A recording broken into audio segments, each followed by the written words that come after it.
canceled just because of the typhoon, the recovery, power issues, so. So we're having one August 5th, so it's about a couple more weeks from now. Okay, August well, 4th. and then that might, give us a little more Yeah. information. Yeah, but I understand that Tom's outgoing contract, so I think his contract's.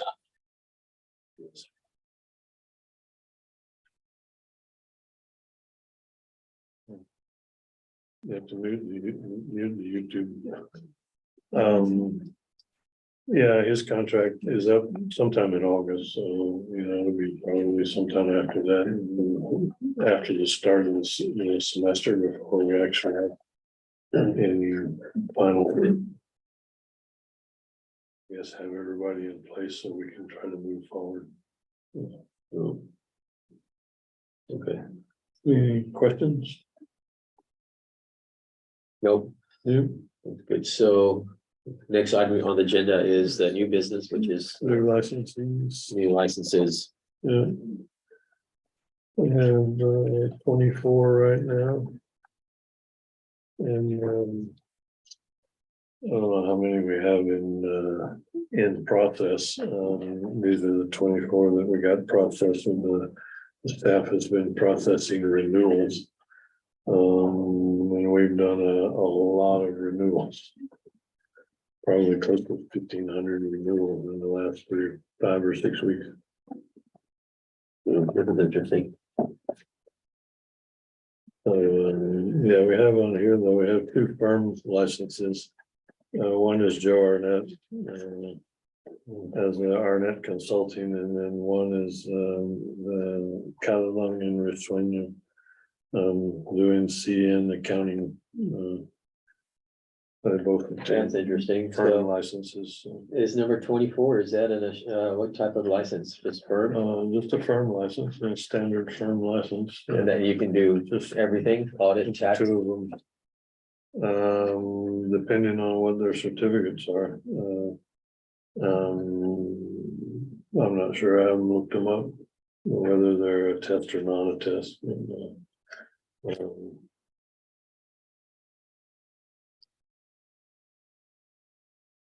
Camille and me, we'll see what happens there, so.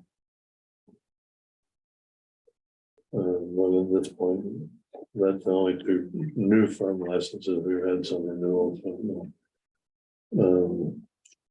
Everybody else is the standard new licensees, active, inactive. A few non-tests. Need a motion to approve, Dave? Yes, please. So moved. Okay. Did I hear a second to approve? I'll second. Okay. Licenses approved.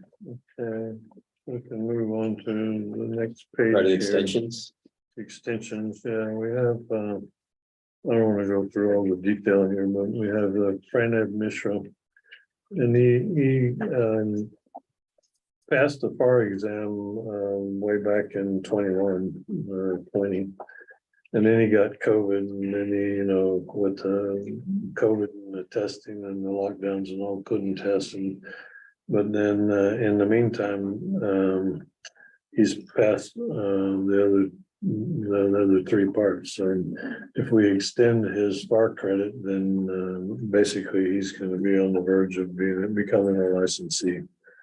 And I don't see any issues with that, considering that he expired on June 30th, 2022, and if his credit was active on July 1st, or then he probably would be extended for the 30 months ultimately. So,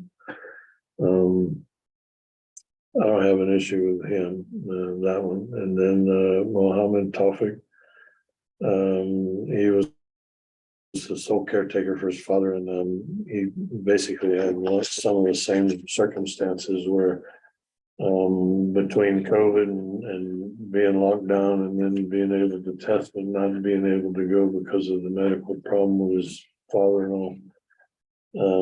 He's only requesting to extend up to the end of this year with his BEC, because BEC is going to go away, and he's already passed it. I think he's already passed 2 other parts. So I only had 1 more part. One of them had 1 more part to pass. I can't remember. which one, but,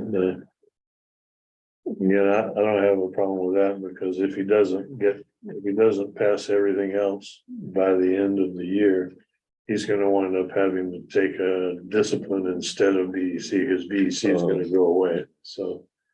I don't have a problem giving him the extension for 6 months. And then as of January 1st, you have 18 months. Is that the, As of January 1st, 2024, yeah, he has 30 months, or 24 or 30 months. And it's likely gonna be 30 months. okay, I thought it was 18 months with the, Well, it was, but well. oh yeah, that's right. They yeah, went you're correct. to If you go 30, back right? from July, but then they're saying go to 30, so. So it'd be 30 from January 1st or 30 from when they, Supposedly it's 30 from July 1st, 2022.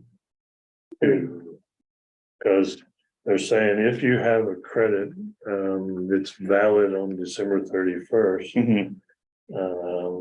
then you get extended for another 18 months. But you could have tested back in July of 22 and gone the 18 months. And now you get the other 18 months, so you're actually gonna get 36 months. So it's correct, but if we look at the 30 months, then we would basically go to the June 30th, 2025 and work backwards, which is gonna be December of 22 or January of 23. So it'll be all of 23, all of 24, and 6 months of 25 would be the 30 months. So it just seems fair to go ahead and give him, if we give him 6 months on BEC, he either finishes up and passes everything and is done by the end of December, Mhm. or he's gonna lose his BEC credit and it's gonna evaporate, and now he has to take a discipline. One of the instead of disciplines, BEC. right. So Okay, I don't see any issue with giving him Yeah. credit till the end of the year. Considering he's already passed it, so. And I'm pretty sure they're probably gonna pass the rest, and. Okay. Mingy was a girl who, had credit for audit and FAR. But, she was working somewhere outside of China, I can't remember where. And she got an offer to go work for Price Waterhouse in Shanghai. So she takes the offer and she moves to China, and then gets locked down and can't leave the country to go take the exam for 2 years.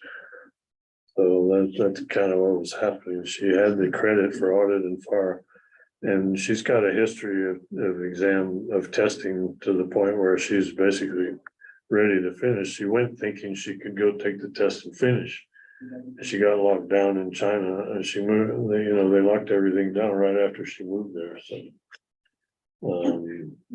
It's kind of a sad story. She just moved at the wrong time, but because of that, she's asking for the extension, and again, I don't have a problem with that. She'll either finish the exam or she'll have to basically lose those credits, but all those other people that had credit in process, we already extended all the other ones that were asking through the end of 22 anyway.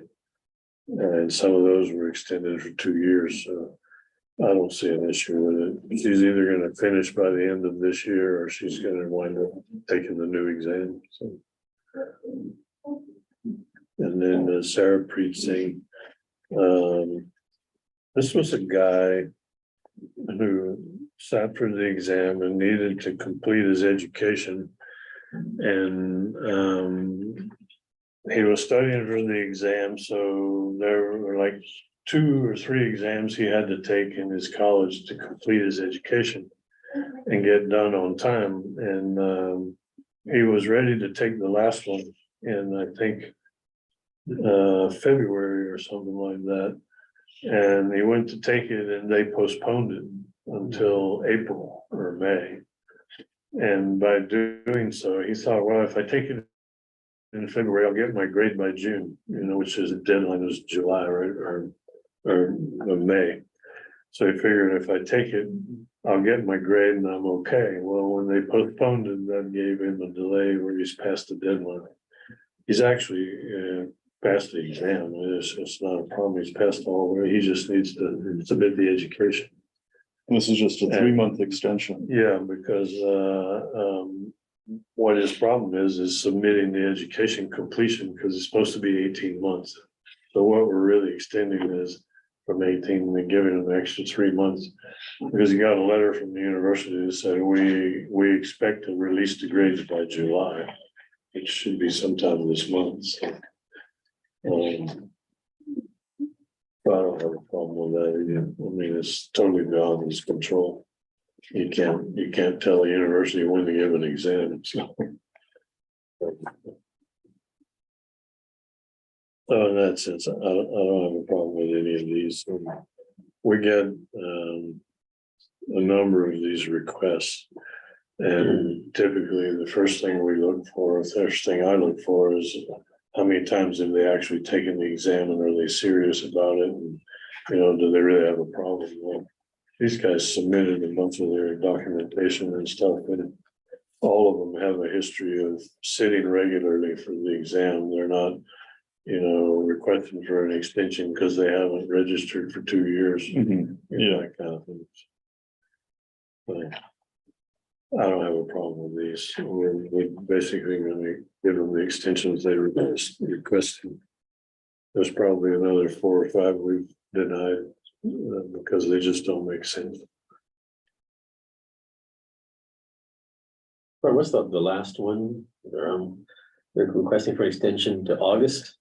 Yeah, because of his, he's requesting for an extension to August to turn in So his. from May to August. His grades for his last exam to show that he completed his education.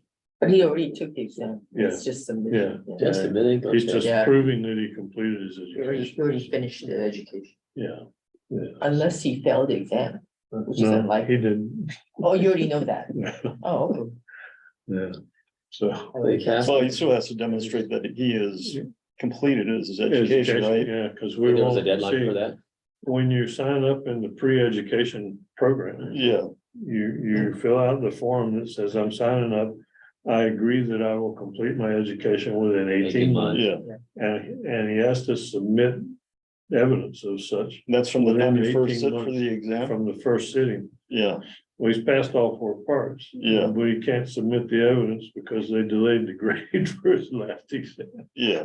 Oh, So it's a okay. catch-22 for him. And, But he well, completed But he the did education complete, in though. 18 he's, months. He did yeah, he's complete. done. He took he's just waiting to get his last grade to This prove is that. just result of the exam. Yeah, so he got the letter from the university that said, yeah, we expect to get the results soon. So- No, I'm just trying to understand why there's a need to extend. Yeah, well, in the pre-education program, when you sign up with the form, you sign up and say, I'm gonna sit for the exam, I'm gonna complete within 18 months of my first sitting, and you actually sign off on the thing I will submit. And we don't actually approve or release or legitimize the grades until you complete your education. So Oh, if you okay. don't submit your education, we don't give you grades. It's a question of, It's is as it if you never- completing or submitting? Yeah. Which date is, Well, completing, but he has to but he prove it. completed. But he has He to just hadn't prove he submitted. completed it, So so why he do can't we- prove it yet. Why do we do that? Why do we have to Because release the grades? We can't release we the grades don't, earlier. because, Doesn't you do know, anything. well, no, what it does is allow them to sit for the exam before they complete their education, so they Yeah. can take, like the MAC course, they can take a section and take the exam, take a second, and complete it so that they're up to speed on the knowledge, but we won't release the grades because you're supposed to complete your education before you sit for the exam. Yeah. Right, so we don't release the grades until they prove that they completed their education. Just trying to figure out why. Part of the Why do rules we of the need- program. It's just the rules, right? Okay. Yeah. So he's saying, well, don't throw out my grades yet.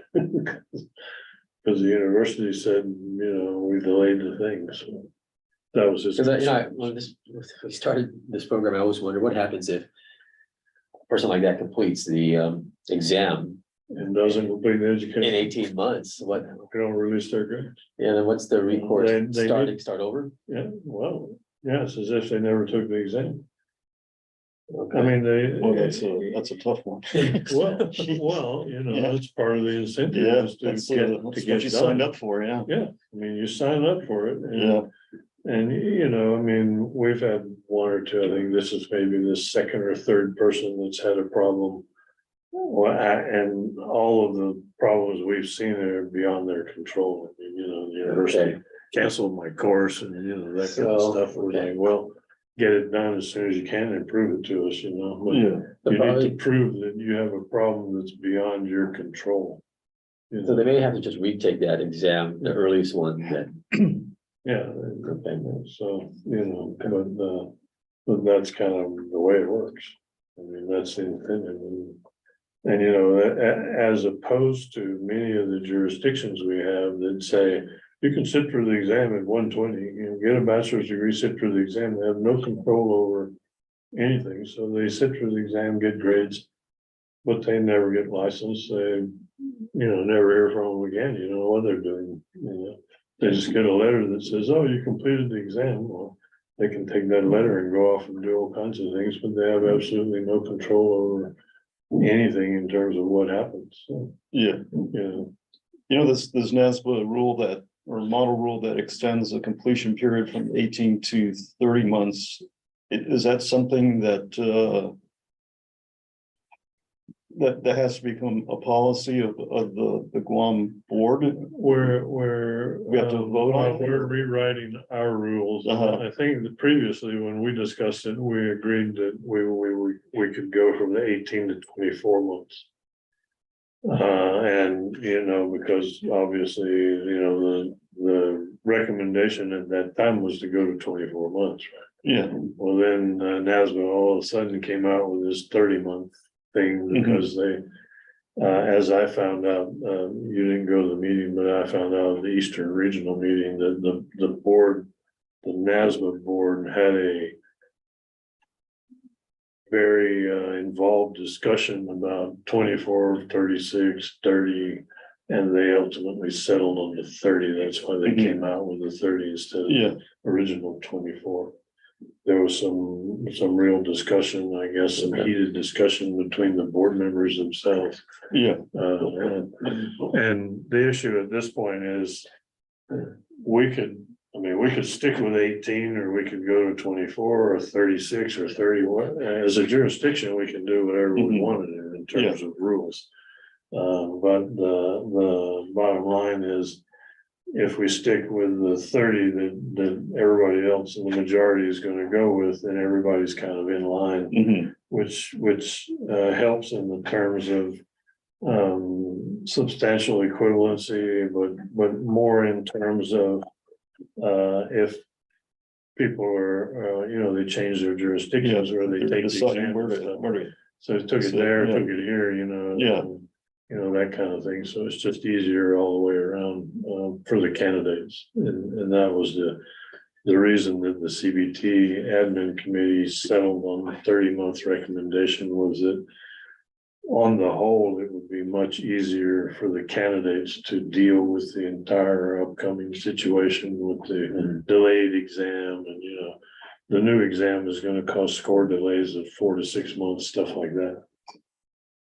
So the thought was that it's overall easier for the candidates to deal with if they have the 30 months, then they don't have to worry so much about when they get their score and when they can take it again and stuff like that. And I think, well, at least from the discussion on the executive director calls, which is probably 30 something months on most of the calls, 35, 40 executive directors, and the majority opinion is that everybody's going to go to the 30 months. There may be one or two outliers. I think there's one jurisdiction even now has 36 months, but 36 seems pushing it a little bit, but the majority of all executive directors say that their boards are going to go to 30 months. so to Sean's point, do we need to formally vote and approve it, or do we just do that when Well, the rules are when the rules drafted? change, I'm And then rewriting. we approve it at a time, but in general, we're agreeing to 30. Right, and that's kind of where we're settling, so, yeah, unless anybody has objection, but And the process of rewriting the rules, and that's where we're gonna basically land is in 30 months. Okay. And the uniformity is recommended. And I would tend to think that a candidate would look at something like that, right? They want to know how much time they're given, right? So, Exactly, yeah, yeah, so, But a lot of us would not want to be taking 3 years to. yeah, but we don't want to be at a competitive disadvantage Right. relative to the other jurisdictions. exactly. Yeah. That's right, that too. So, we'll probably go with the 30, but we can still keep our pre-education completion program at 18 months, because that means 18 months from the time you complete your education. So, as long as they want to sit before they complete their education, they'll have the 18 months. We could ultimately Yeah. change that. Well, I think we should probably, let's see what UOG eventually does, right? I mean, right now they only have a 4-year degree, like their county's 4-year degree, so they're still gotta figure out. Yeah, well, their first cohort of the MAC program is going through, which should provide enough hours for them to complete the process. That's what we'll try and see is, so with the path for the accountants, for the, potential CPAs, get the 4-year degree at UOG, and then sign up for the MAC programs. I'm trying to see if that's the most ideal pathway, or. That's the ideal pathway at this point, because that 30 hours comes at a cost of, at this point, I think $10,000, which is pretty. And you get an reasonable. additional, how many credits do you 30, get? 30 credits, I think. it's Just for 1 30 year, right? 15. Okay. Yeah. Yeah, that sounds. Yeah, and that's a pretty reasonable price, I think, compared to a lot of the other MAC programs you look at, there's 30, 40,000 bucks. And they're accounting related, right? So you. Yeah. it's Yeah, kind of- exactly, yeah. So I'm seeing some students just take basket anything. weaving, that kind of thing, so. And again, to get up to the 150, those additional courses don't have to be accounting related. You could Not at this get point. those credits in just about anything to get up to the People have done 150, right? all kinds of Yeah. things. Yeah. PE courses, skydiving, scuba diving. Yeah. You name it, because there is no specificity at this point. Yeah, there's some recommendations for it, but nobody's actually gone there. There's still supposed to be some discussion of it in the near future. Between AICPA and NASMA, but.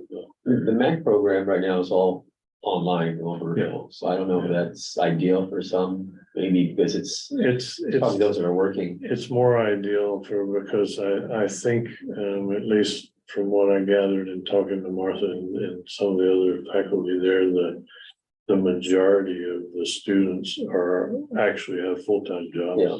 So it's easier for them from an online standpoint, evening course online.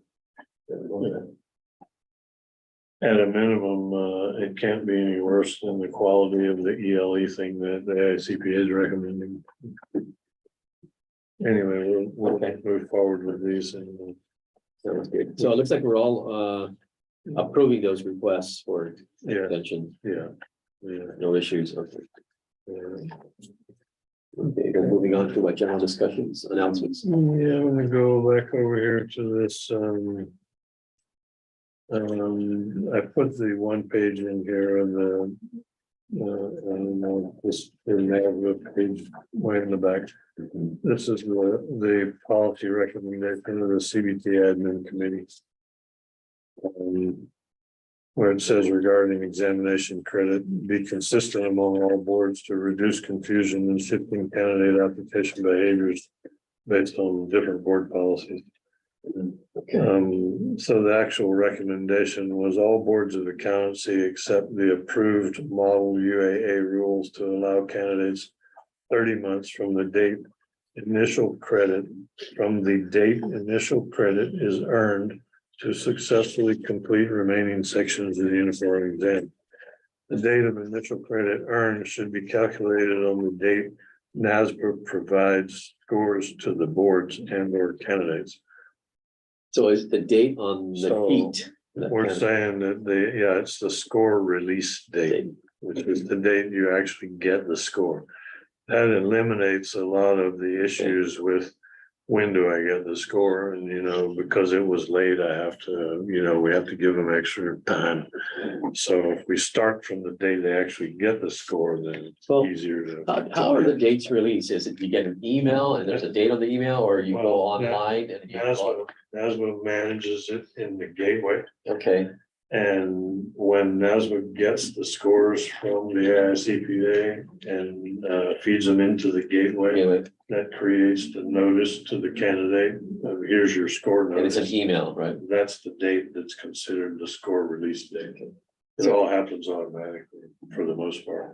Sorry, so it's through an email, so they'll get an email and then it's just a notice that is available, they go online, or is it actual? I don't know, some, Okay. well, it depends on whether you're a CPACE jurisdiction or not. Oh, Some okay. jurisdictions.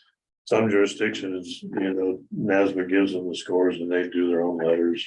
But by and large, through CPACE like us, NASBA gets the score from AICPA, it gets recorded, and that triggers the release of the notice, Okay. score notice.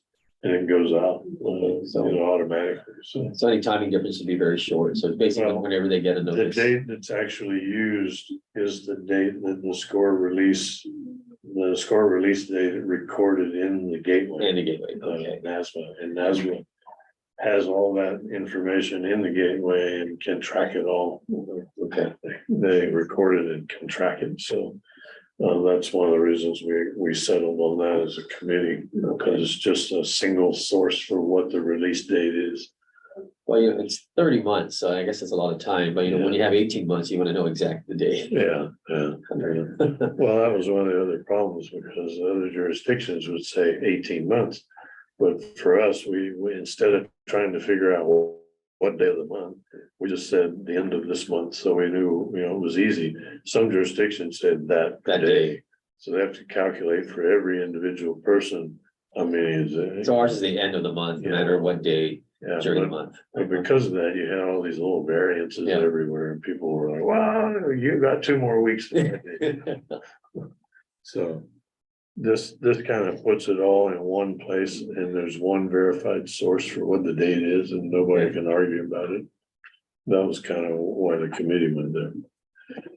And they say they recommend a targeted implementation date of January 24, but no later than July 25. Which is what we were saying, because some jurisdictions can enact a rule change in a month or so, and the other ones have to go through 2 years of the legislative process. Is that us? Well, we used to be able to do it in 3 months, the 90-day thing, but when that was changed, it's now like a year-long process, because you have to get the AG to sign off on it, then the governor's office has to sign off on it as to policy and all this stuff, then you have to have the hearings, and then so it's easier for us to just rewrite the whole thing into a bill and ask the senator to pass it So all. what's our target implementation date? Our target implementation date is by the end of this year. Yeah, we'll have the rules rewritten.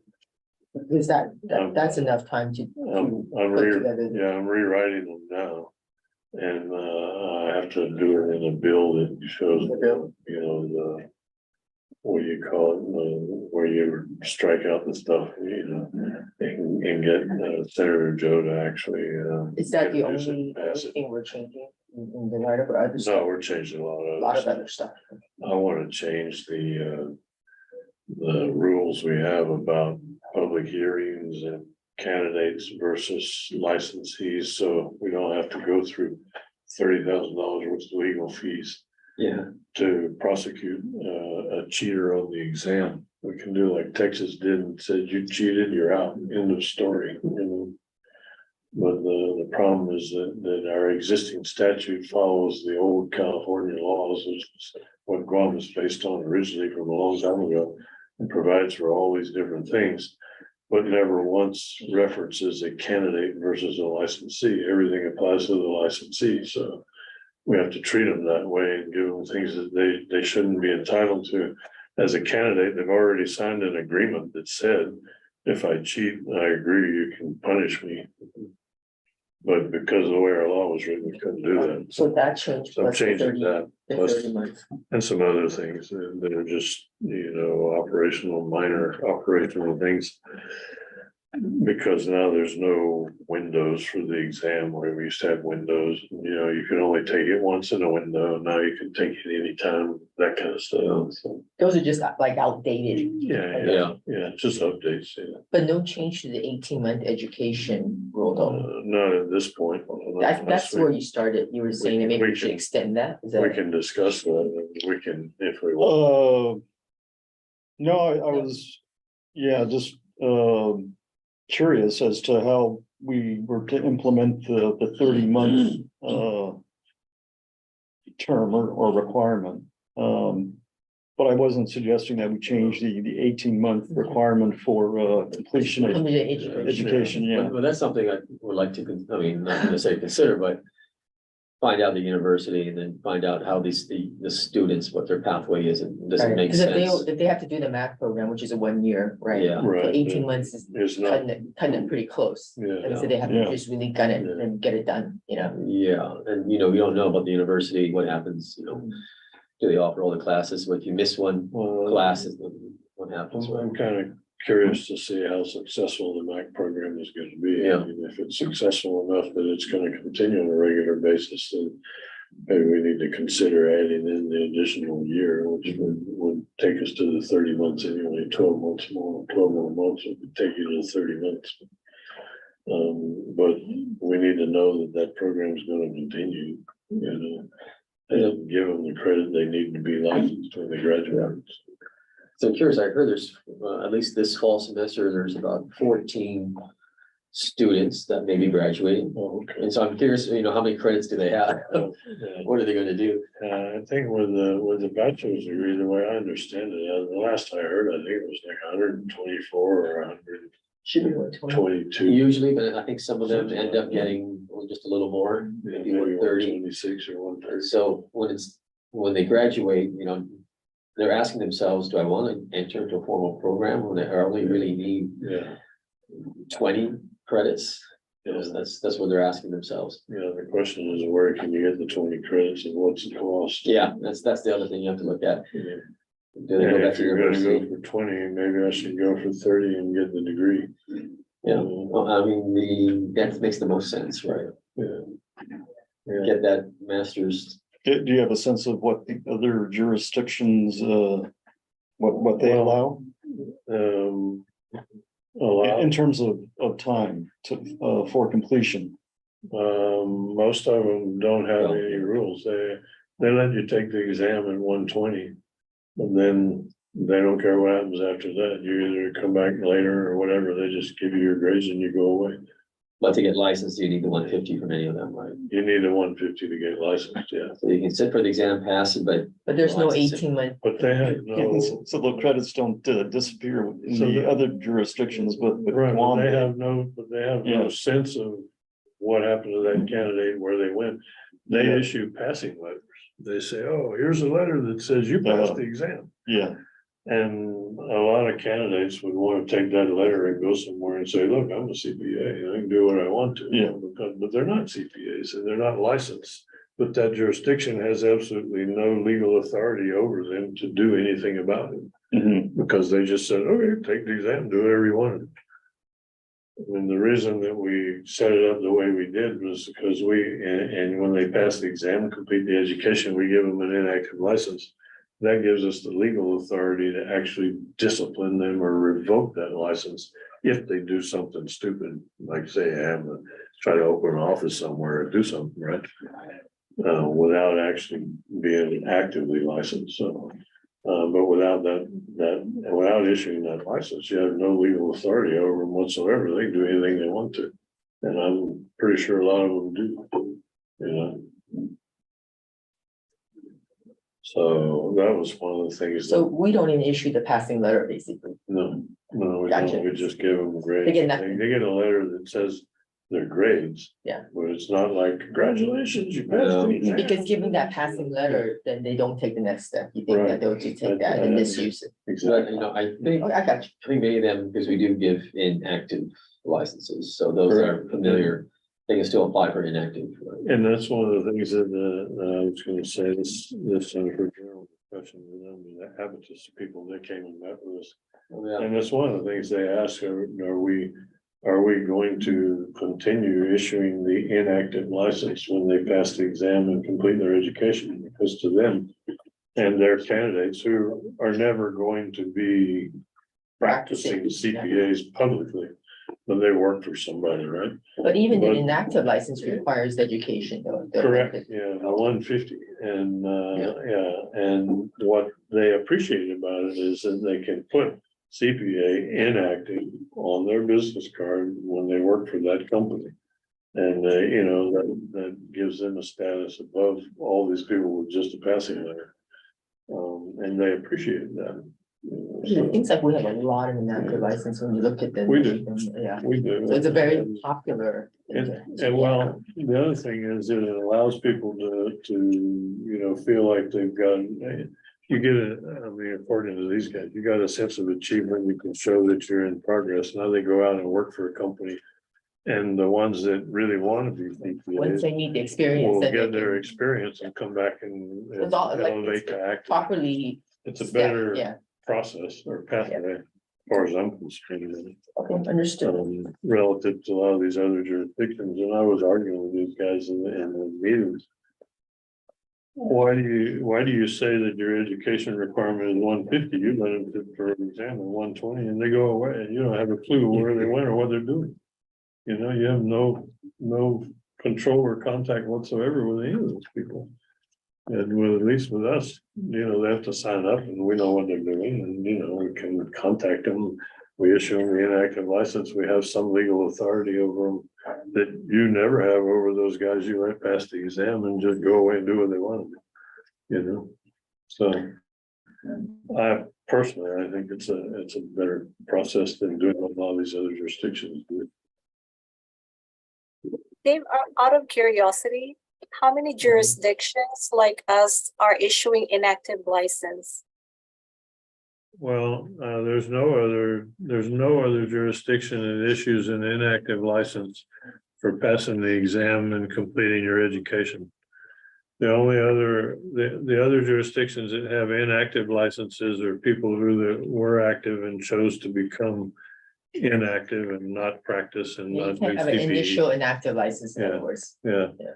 none of the other jurisdictions issue an initial inactive license. Yeah. Okay. I thought there was one more, but you know. Oh, there's other jurisdictions, they have inactive licenses, but only in the sense that you had an active license and you decide you don't want to do CPE, you want to just, you know, work at home or something, do nothing and not practice. And a number of the other jurisdictions say when you go inactive, you can't do anything for anybody. You know, period. You know, they're pretty stickler about, you can't even be on the board of a charity or anything and look at their financial statements and say, you're not supposed to do that because you're inactive. I think that's a little too much, but that's kind of where we stand. We're the only jurisdiction that issues an initial inactive license for passing the exam and completing your education. Got it, okay. Okay. Okay, so next. So General discussion. next I wanted to, yeah, and this might highlight a little bit of some of what we're discussing is this American Accounting Association letter. And I thought it was kind of interesting that the ICPA and NASBA and the AAA and all these organizations are getting together to address the pipeline issues. And then the AICPA puts out their plan and the AAA says, well, we're part of this coalition, but we don't have a clue about your plan. Is that what So it there's says? 3 different people from the AAA wrote these letters. One is the education committee person. The other one is the actual, at least the council chair. And the other one is, yeah, the leadership chair. It's all addressed to the ICPA. Yeah, all of these 3 letters are just Oh, it's an the copy. AICPA about their program, but I just wanted to highlight a few things here. And this is all about addressing the pipeline. But what they're saying, and their biggest beef is with what they call, the AICPA calls ELE, experience, learn, and earn. Where the AICPA proposes to offer 30 credit hours of college credit at community college prices. So the students can meet the 150 credit hour requirement. The courses are based on first-year skills and competencies that firms most value. The AICPA has an advisory group of state societies and state boards of accountancy. University educators are absent from this group, according to the AAA. That's why they're saying, number one, why'd you leave us out? They're saying that this program is driven by the skills needed in the first year of practice, but some could interpret this as being more like CPE rather than a college course. And of course, overlap exists between the skills needed for first year in a career and a lifelong foundation, but the two are quite different. Classes targeted toward first year skills may be in the best interest of professionals in the would the classes targeted toward first year skills be in the best interest of professionals in the profession in the long run? It's unclear how the quality and learning outcomes of ELE courses can be assured if there's a wide variation in first year skills delivery. On top of that, and this is their biggest beef, the potential inadvertent adverse consequences, number one, is reputational, based on the Pathways Commission thing back in 2012 saying you need to build a learned profession for the future by purposeful integration of research, education, and practice. But then they have another beef that says over here, this program also pulls courses out of accredited degree training programs in a direction quite different than that of other professions. It could easily be perceived as education light and have a harmful reputation effect. And then on top of that, the potential adverse consequence for accounting student is the potential for CPA tracks of master accounting programs drying up. They're saying that if you're going to give these courses as a first year employee of an accounting firm, audit firm, you're going to give them these courses at dirt cheap prices, then that's where people are going to go. And the universities that have MAC programs will wind up with no students for their MAC program. And how is that good for anybody in the long run? So, so there's a good bit of controversy here about whether this is really good or bad. And I have really no set opinion one way or the other. At this point, you can't tell. AICPA says we're going to have a pilot of 1,000 kids, and we're going to partner with a university that's going to give us university credit for these courses and put it on a transcript. Blah blah blah. We don't know who, how, or what, but they're saying 1,000 kids is not a pilot. Number one. Number two, very few MAC programs even have 1,000 kids in it. So you're talking about, probably the if you have like UOG's MAC program, when you said there's 14 graduates, but there's like, according to Martha, maybe 20 or so students in the MAC program. You're talking about 50 MAC programs to get 1,000 kids. I mean, so come on, there's some things here that don't seem to quite add up. So that's kind of what I wanted to put this in for strictly for record purposes and knowledge of the discussion of what this program is about. But here on the second letter is where they're complaining. An initial pilot of the ELE program will begin in the fall of 2023, which is, September, with only one university partner and up to 1,000 students. Many, if not most, other universities would be able to hit the target pricing. And partnering with a particular institution, the AICPA is giving the strength of its brand to that institution and signaling that the education offered through ELE is superior to other methods. On top of that, trends in the supply of accounting graduates and the demand for public accounting recruits reports 20,442 accounting master's degrees awarded in 2019 to 20, which was 3 years ago. The first year of the ELE program could be equivalent to almost 5% of all master's accounting graduates in the entire United States. So if you're gonna take 5%, the size of the nation's largest master's in accounting program would pale in comparison.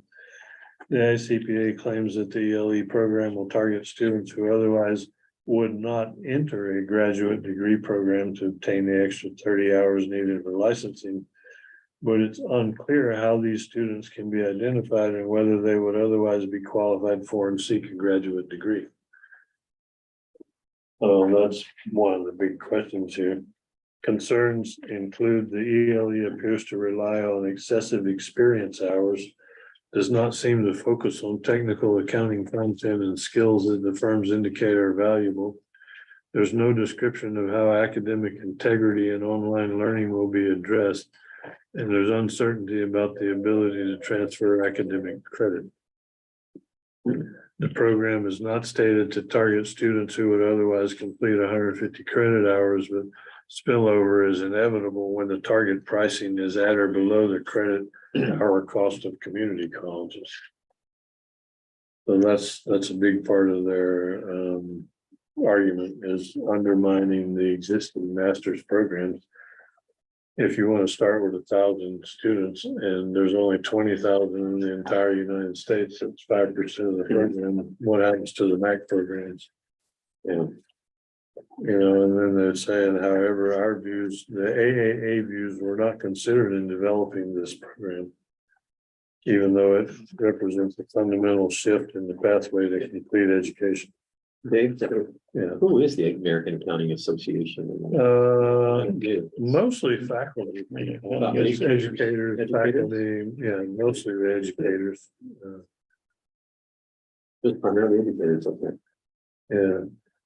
And they're also second, and under their high school and college strategies, some anecdotal evidence suggests that based upon recent reports that accounting jobs may be eliminated due to automation. Some middle and high school guidance counselors are now discouraging students from considering accounting careers.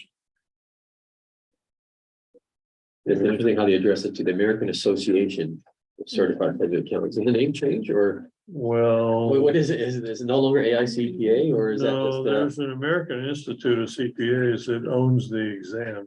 But the American Association of Certified Public Who's that? Accountants is, there isn't one. It's, is that a typo? Yeah, I think it's a typo for them. They missed the international or Because the there's- institute. Yeah, or- yeah, there's an association versus, versus the institute, right? Because there's two types of AICPA, right? Yeah. There's the American There's the Institute. Association of International Certified Professional Accountants, AICPA. And there's the American Institute of Certified Public Accountants. Which one this is coming from? I'm pretty sure it's the International Association. But yeah, because it's like they mixed it. Yeah, It's either they're the- confused. Confused. So I was just thinking, is there another organization that Yeah, it's a malfunction. They're confused. I'm not aware of? Okay. Yeah, so one of the other ones here, I think this was the leadership person that said. Some significant questions that need to be addressed is relative to this ELE program. Is the cost of the additional 30 hours a significant deterrent for those who've already selected to major in accounting? This proposal is based on the assumption that it is. However, it's worth noting that the 150-hour rule is now 20 to 25 years old, while the pipeline problem is far more recent. Meaning that we don't think cost is the real issue. So Yeah, there was another point they made here I wanted to cover that I thought was interesting because I hadn't really thought much about it. And let me find it here.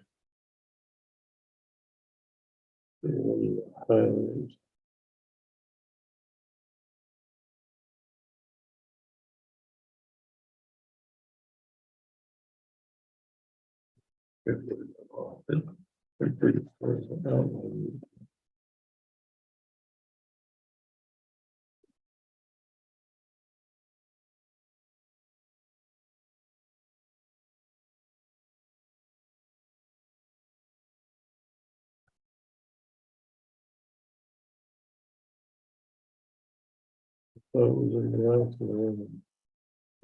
There is an interesting comment here that I find was something I hadn't seen before. The Texas Society of Certified Public Accountants made a statement that the most pressing concern expressed by our board of directors, meaning the Texas Society of CPAs, was the escalating negative perceptions and misnomers of the profession. There's a critical need for a proactive and strategic public awareness and branding initiative to better position the profession to be more attractive to the next generation. The image issue is the perception that increasing use of automation and AI in accounting will result in accountants becoming obsolete. That's the perception. Yeah, there's a good bit of that. That's what's causing the guidance counselors to recommend other professions.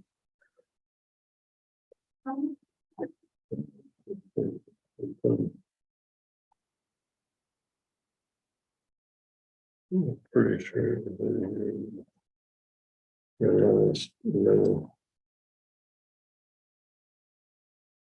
Well, I would take that as a positive, being able to employ AI in your work. Sounds kind of For interesting. efficiency, yeah. Yeah, Yeah, there are a lot of people that are afraid of it, but I don't think there's any real need to But if be they afraid really of it. think AI can replace critical thinking required, then that they're wrong, that they really don't Absolutely. understand the profession. Absolutely. Well, they also don't understand AI either. Right, the limits on it. Yeah. Yeah. Yeah. Well, can't believe I lost that. I'm sure you summarized it appropriately. No, there's a thing in here that talks about the coming generations, and it's basically saying that if you think we have a pipeline problem now, we're gonna have a real pipeline problem in another couple of years. It says something about a swift line reduction in counting candidates, university degree candidates, based on a reduction of the birth rates, et cetera. It's going to happen in 2026. Specific. Yeah, very specific. I thought it was very interesting. That wouldn't be just affecting the county profession, I would think. No, it affects the entire, that's what they're saying. It's if you think you have a pipeline problem now, you're gonna have a real problem in another few years, because apparently they've been tracking birth rates, et cetera, and they're basically saying that we have a pipeline problem now. Well, we all know that, because we also know that in college enrollment overall is down like over 1 million kids, just in 1 year. Well, they're saying, well, wait, if you think you have a problem now, wait till you get to 2026, when there's a drop off, a complete drop off in the birth rates from back when, which is gonna cause this huge drop in just available kids to go to school. Never mind what they want to choose. I can't believe that. It's in here somewhere.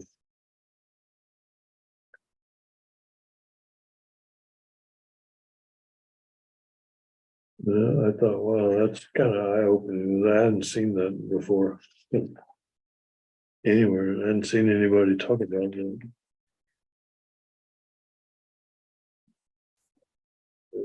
What's wrong? That's funny.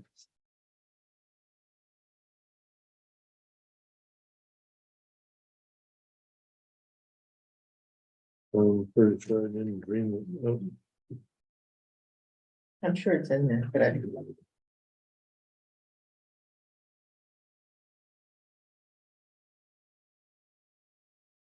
anyway.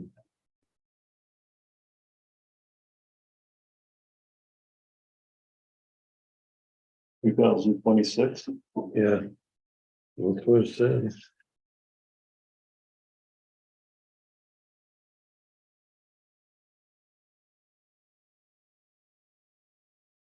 We're talking about accounting graduates in 2026. Mhm. Well, they're talking about the supply of kids coming into university, Oh, on the okay. front end, coming out of high school. essentially the supply or the number of kids coming out of high school is gonna drastically diminish. I don't know, around here some, I'll find it.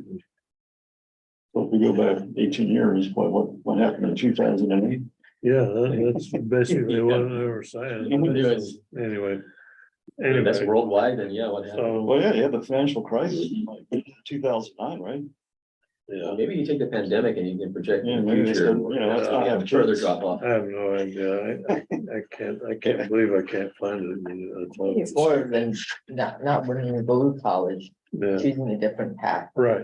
I mean. I think it's- that's the bigger issue. It's not so Yeah. much that there's low birth rate in 2008, but it's more like they're not Adds choosing. to the problem. Yeah, Yeah. the young folks Well, don't see the value of Well, higher education. that's true, but they were basically what they were saying was that due to the reduction in birth rates back then, there's just that many less kids, period.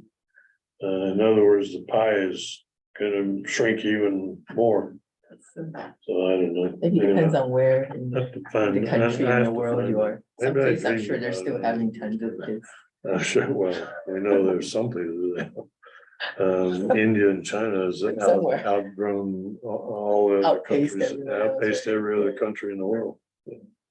Maybe Sweden or somewhere. Yeah. We'll have it. Anyway, that's just, I just wanted to put that in for the record so that we have some understanding of what the issues are. And they're obviously gonna be fighting about this.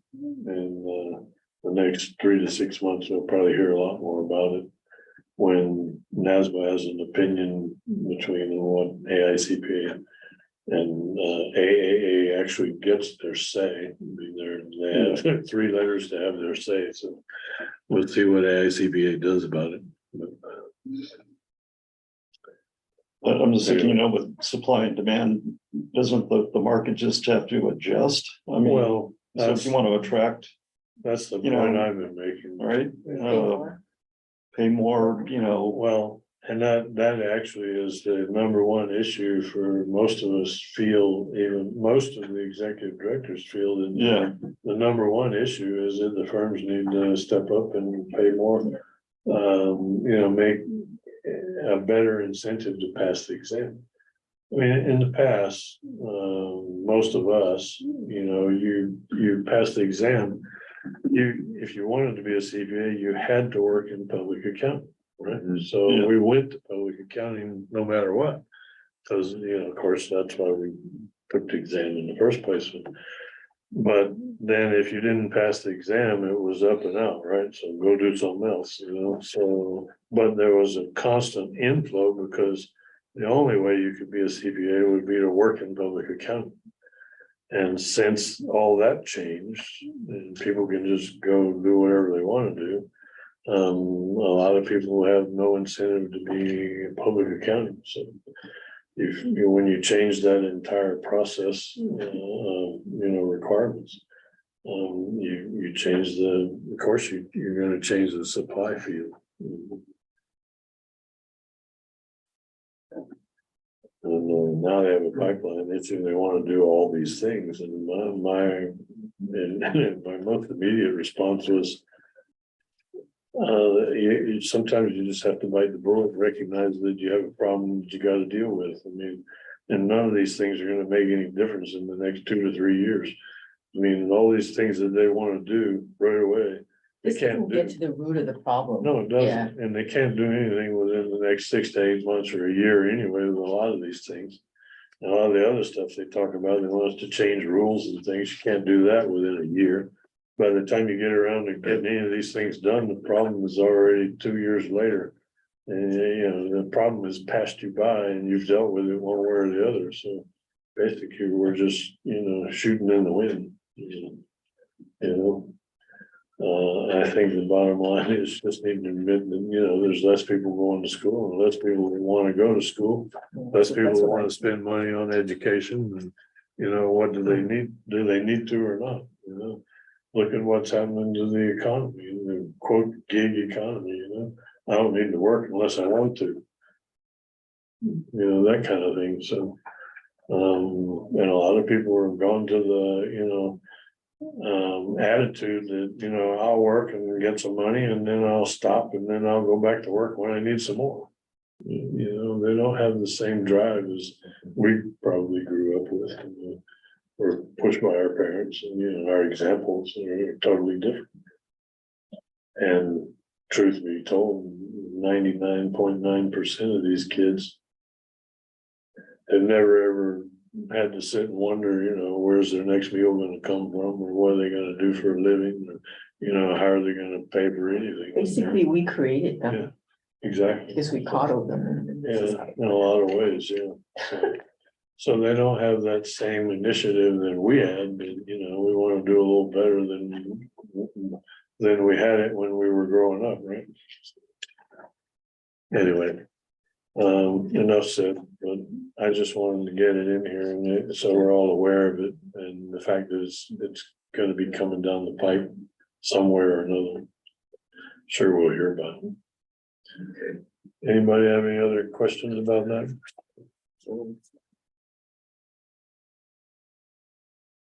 Okay, the next thing I have is just the financial statement. We're actually looking pretty good. We had a good run in renewals. The girls are still working. I think Jessica said they still have maybe 600 or 800 emails to process. Was the So renewals all done in end of June? it's due by the end of June, so we probably got 85–90% of them in. But I'm still getting 1 or 2 a day.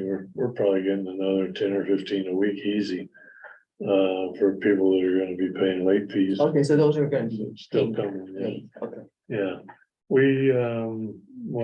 I've taken a hard policy of not waiving late fees for any reason.